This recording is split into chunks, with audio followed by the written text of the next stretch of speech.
Bom dia, eu estou aqui no meu ambiente de trabalho. Disse trabalho porque é atividade não remunerada. A longo prazo, possivelmente remunerável. E eu estava lá na mesa da cozinha falando com a minha mãe, com meu irmão também lá, e vieram algumas reflexões e eu vim aqui no Facebook e... Mas na realidade é aqui embaixo, porque eu tenho um teclado embaixo. Eu levanto ele para ficar na linha dos olhos. Eu escrevi algumas reflexões que geraram outras reflexões e que geraram outras reflexões. Então eu tenho duas anotadas aqui no Facebook e tenho a terceira. A terceira eu não vou escrever nada, eu vou falar aqui. Então uma escrita oral, que é uma coisa que eu trabalho a ideia do escritor e do ator. Então o ator ele precisa escrever não só oralmente, mas com a imagem, ele tem que imaginar, escrever e fazer, se imaginar.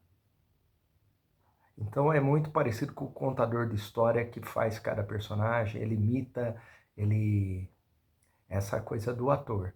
Mas é uma escrita, isso é uma escrita. É escrita antes da escrita, é escrita oral, que ela já vem com a atuação. Então a gente separa hoje a ideia de oral, de áudio e visual. O oral não é só áudio, o oral é o teatro, é a encenação.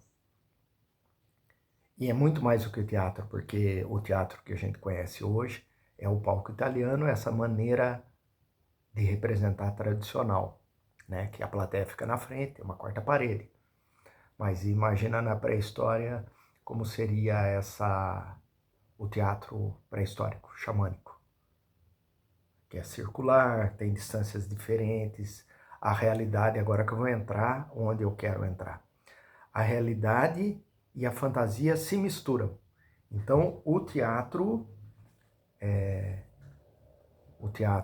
pré-histórico, a realidade e a fantasia se misturam. Então, essa quarta parede que tem o palco, a maneira do palco italiano, ou mesmo o teatro de arena, existe uma ideia de quarta parede. Então, o teatro pré-histórico não tem a quarta parede, que separa entre quem assiste e quem se apresenta. No caso, essa quebra da quarta parede, dessa interatividade com a plateia, também representando e vice-versa, o que é fantasia, o que é realidade, início, meio e fim. Então é quase um alucinógeno mesmo, né? Então essa coisa dos sentidos alterados com elementos adicionados, alucinógenos, né? Tipo essas beberagens, né? O Santo Daime. Então mistura religião, mistura realidade e mistura alucinação.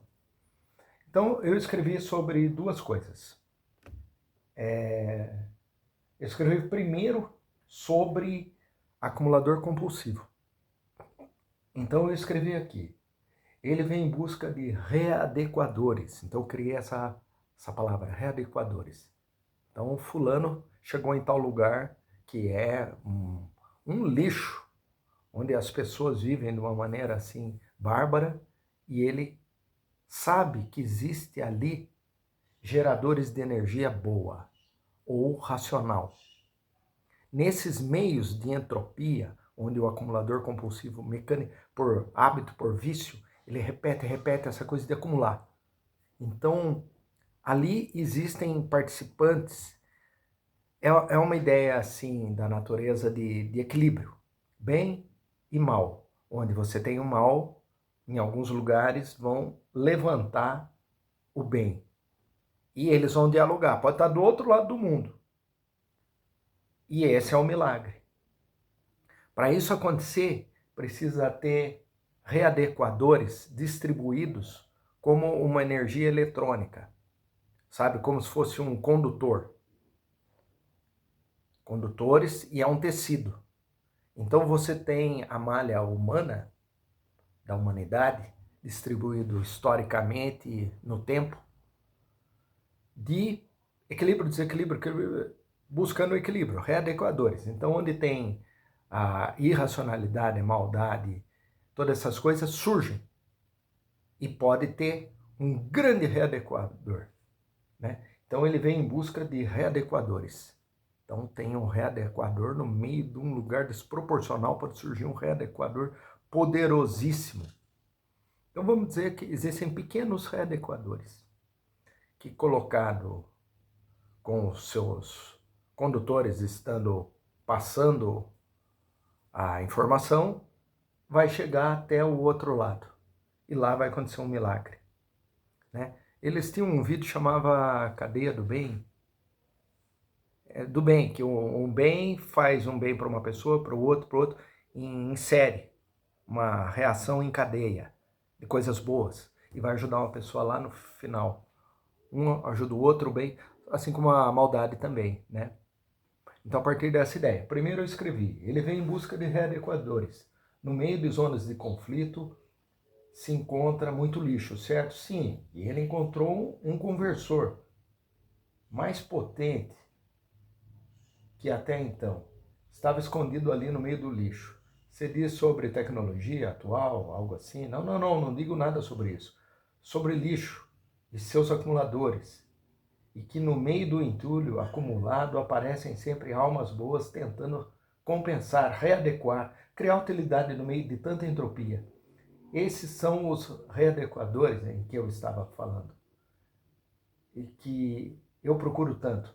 São os tais geradores de energia boa. Repare, existe uma trama de maior ou menor intensidade ligando todos os readequadores de entropia para que cadeias funcionem e o bem gerado do lixo de maldade atinjam os objetivos de tocar uma outra pessoa que precisa de ajuda lá do outro lado do mundo.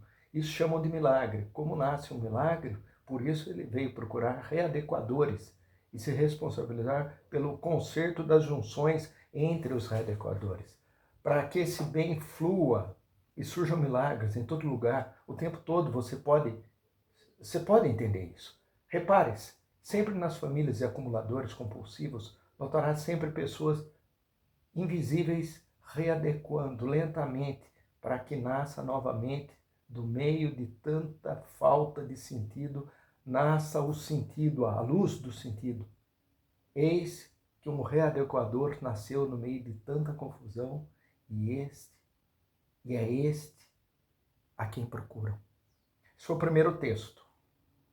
Aí, a partir dessa ideia de equilíbrio e desequilíbrio, de readequador, de bem e do mal, eu pensei nas máquinas, nos robôs, se um robô seria destro ou canhoto, se isso é possível numa máquina ou isso só faz sentido para um ser humano. Aí eu refleti sobre isso e escrevi um outro texto.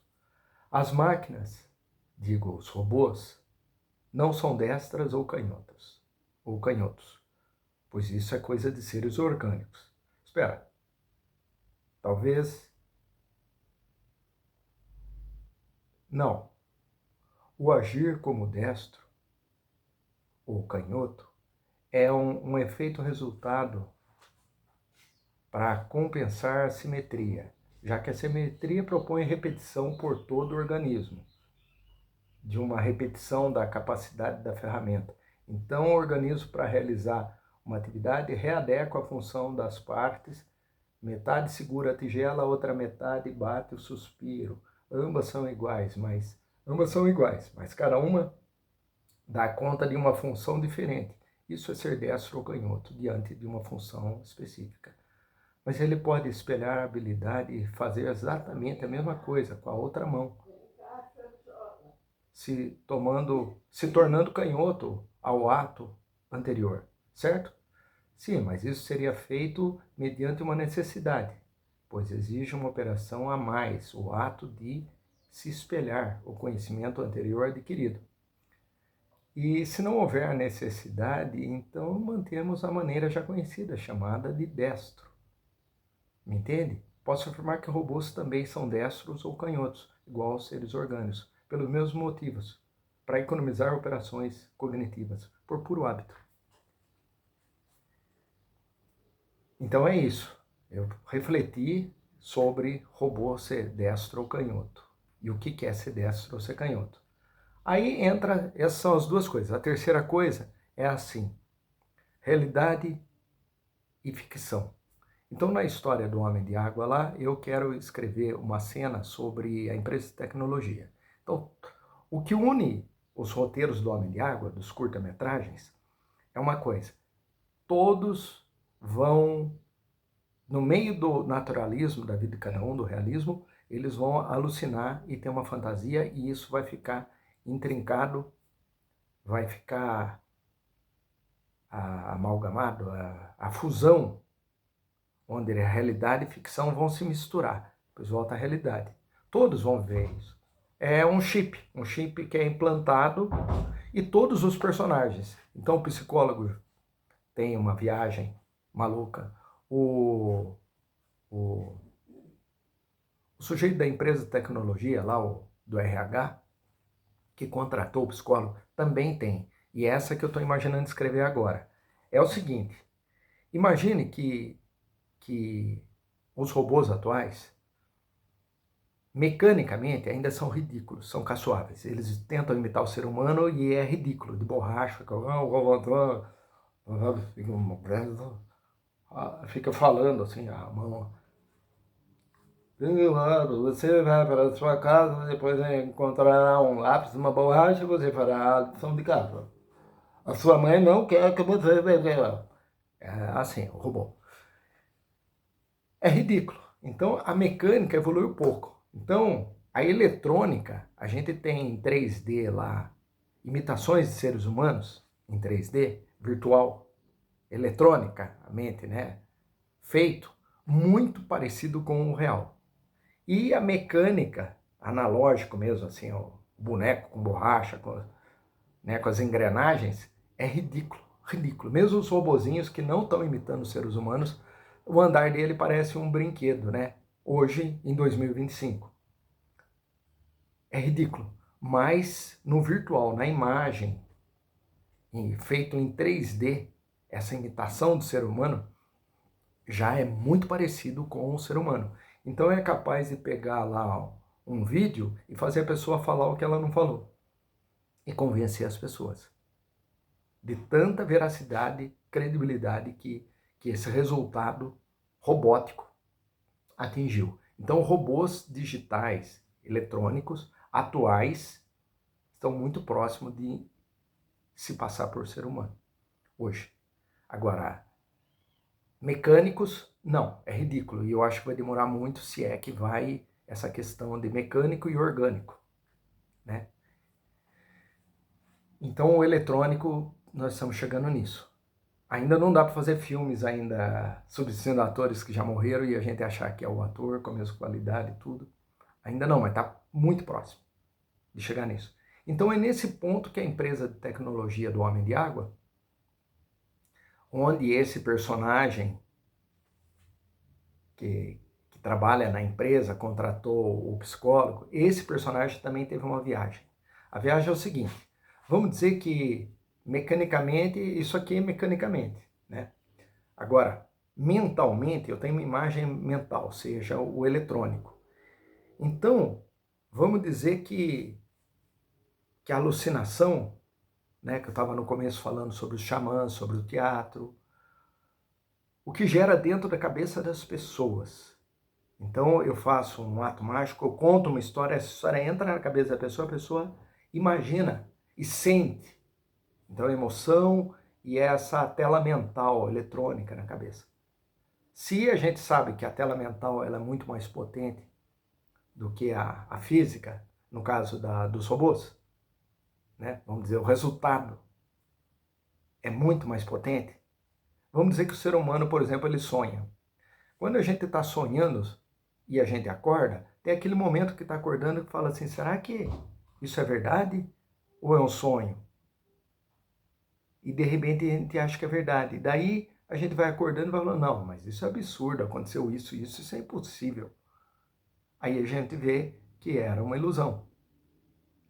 realidade e fantasia. A gente sabe que era uma fantasia gerada pela mente. Agora imagine assim, se você sonhar um sonho realista, você sonha que você está dormindo, acordou no meio da noite, levanta, vai no banheiro, escutou o telefone tocar, vai e atende e fala com alguém. Alguém te dá uma informação. Você volta, deita e dorme. Aí você acorda e você não é capaz de distinguir a fantasia da realidade. Porque o contexto da fantasia, dessa coisa eletrônica, foi tão forte que você tão real, imitou o real. Então, uma coisa a gente distingue muito bem, o Homem de Água. Que absurdo, né? Essas coisas não existem. Porque é um estereótipo. Um traje de escafandro cheio de água andando sozinho. E fala, essa água é mágica. Isso é um absurdo. Agora a gente vai repetindo as ilusões e fazendo algo possível. Um robô. Um robô dentro de uma casa. Existem robôs. É diferente de um robô que é um traje de escafandro cheio de água que fala, como se fosse um robô. Não, agora é um robô. Tá, mas um dos personagens é um robô que imita um ser humano igualzinho. Isso é impossível. Isso é impossível. A gente sabe que, ainda mais que eu falei, essa coisa física não rola. Entende? Então, essa tese do Homem de Água, de fantasia e realidade, vem num degradê, coisas estereotipadas, depois coisas aparentemente possíveis, mas ainda impossível, até uma coisa igualzinha à realidade, mas no campo fantasioso, moldando a realidade.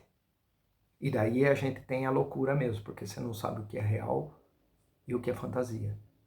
Ou você não tem capacidade, enfia um elemento da fantasia com toda a estrutura do real e você não consegue se defender. Por quê? Porque o sonho é exatamente isso. Você sonhou e toda a estrutura trouxe aquela fantasia para a cognição real. Porque você se lembra, não, aquilo aconteceu, não aconteceu, e de repente você fala com pessoas, as pessoas concordam com você. Tudo isso daí pode ser um sonho. Né? Lembra aquele lance da Matrix? O que é realidade, o que é ficção? Uma realidade simulada. Né? Então o Homem de Água está caminhando para isso. Então eu escrevi duas coisas e a terceira foi escrita oral aqui falando, que é sobre a fantasia e a realidade, o sonho, a gente não detectar se é um sonho ou se é realidade. E depois tentar comprovar no mundo real se aquilo é ou não e ter pistas duplas, uma investigação. Aquilo aconteceu ou não aconteceu? Aquilo foi um sonho ou foi a realidade? Aí no dia seguinte, vamos dizer, ligo para alguém, fala, não tem informação. Daí o outro fala, não, isso aconteceu. Isso, eu soube disso. Talvez seja real sim. E não sei o quê. Você entende? Toda uma investigação do que é real e o que é fantasia. Por causa da semelhança da fantasia com a realidade. Né? Então a ideia inicial é essa aí. Eu gravei esse vídeo para voltar a escrever roteiros e refletir sobre a necessidade que o escritor tem de falar sobre assuntos. Tem uma visão, pensa sobre aquilo, tem uma alegria também com aquilo.